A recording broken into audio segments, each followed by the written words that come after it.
السلام علیکم ورحمۃ اللہ وبرکاتہ۔ الحمد للہ رب العالمین والصلاة والسلام علی اشرف الانبیاء وافضل المرسلین وعلی آلہ واصحابہ وازواجہ وذریاتہ واہل بیتہ اجمعین ومن تبعہم بإحسان الی یوم الدین وبعد۔ محترم ناظرین و سامعین، اسلامی بھائیوں، دوستوں، عزیزوں، ماں اور بہنوں، آج کے آؤ نبی کی نماز سیکھیں کہ اس ویڈیو میں آپ کے سامنے نمازی کا لباس کیسا ہو یہ لے کر حاضر ہوا ہوں۔ اس سے پہلے مردوں اور عورتوں کے لباس سے متعلق گفتگو ہوئی تھی کہ مرد کا لباس کیسا ہو، عورت کا لباس کیسا ہو۔ آج کے اس ویڈیو میں ہم جانیں گے کہ ان مردوں اور عورتوں کے لباس کی جو باتیں بتائی گئی ہیں ان کے ساتھ ساتھ، یعنی ان سے الگ نہیں، ان کے ساتھ ساتھ نمازی کے لیے کس قسم کا لباس اور کس قسم کا کپڑا ہونا چاہیے، نمازی کس طرح کا لباس پہن کر نماز ادا کرے، اس سلسلے میں گفتگو ہوگی۔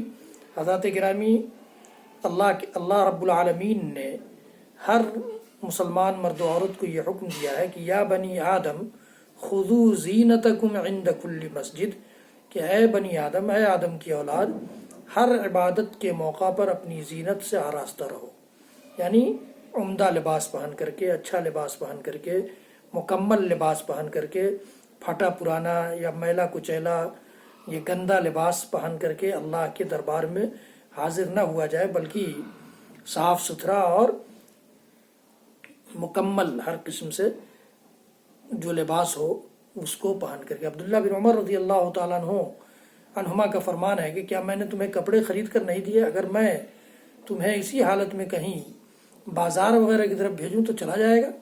اپنے غلام سے انہوں نے کہا، نافع کہتے ہیں کہ میں نے کہا نہیں، اپنے شاگرد اور اپنے غلام سے کہا کہ نہیں، میں کیسے جاؤں گا اس کپڑے میں؟ پھر عبداللہ بن عمر فرماتے ہیں اللہ تعالیٰ زیادہ حق رکھتا ہے کہ اس کے لیے زینت اختیار کی جائے۔ سنن الکبریٰ للبیہقی کی یہ روایت ہے۔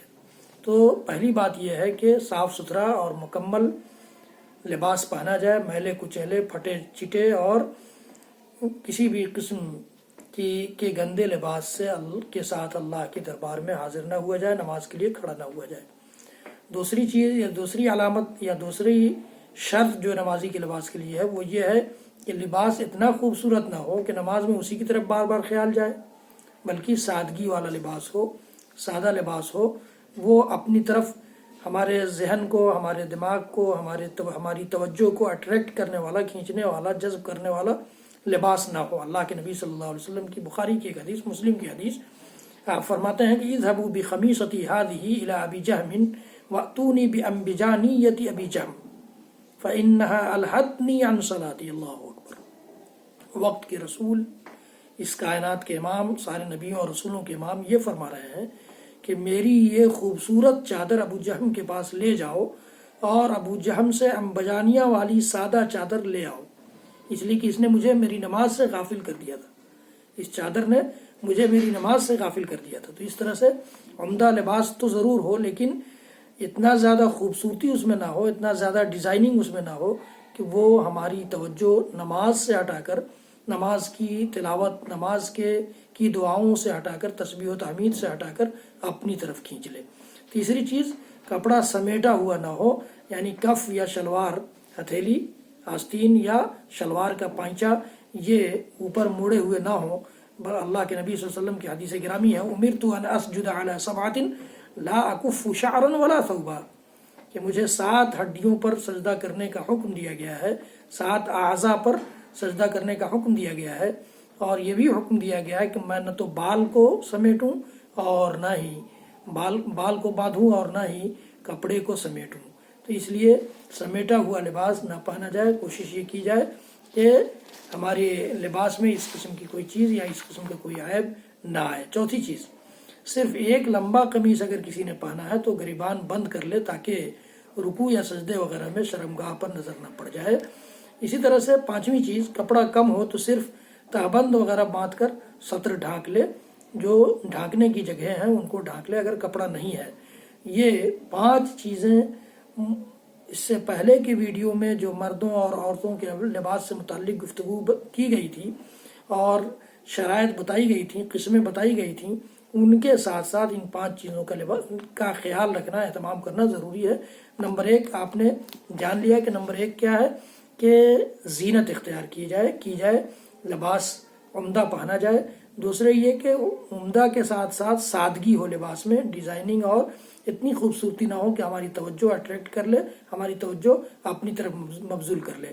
اور تیسری چیز یہ ہے کہ کف یعنی آستین یا شلوار کے پائچے وغیرہ سمیٹے نہ جائیں۔ اور چوتھی چیز یہ ہے کہ ایک لباس اگر ہم نے پہنا ہے اوپر سے نیچے تک تو اس میں گریبان وغیرہ ڈھانک لیں تاکہ شرمگاہ وغیرہ پر رکوع یا سجدے کی حالت میں نظر نہ پڑے۔ اور 5ویں چیز یہ ہے کہ اگر ایک ہی کپڑا ہے، کپڑے کی کمی ہے، کپڑے کی تنگی ہے، ایک ہی کپڑا پہننا ہو تو جو چھپانے کی جگہ ہیں ان کو چھپانے کی کوشش کی جائے۔ باقی نماز کے لیے مرد کا لباس کیسا ہو، نماز کے لیے عورت کا لباس کیسا ہو، یہ گفتگو آپ اگلے ویڈیو میں سنیں گے۔ رب العالمین ہم سب کو کہنے سننے سے زیادہ عمل کی توفیق دے۔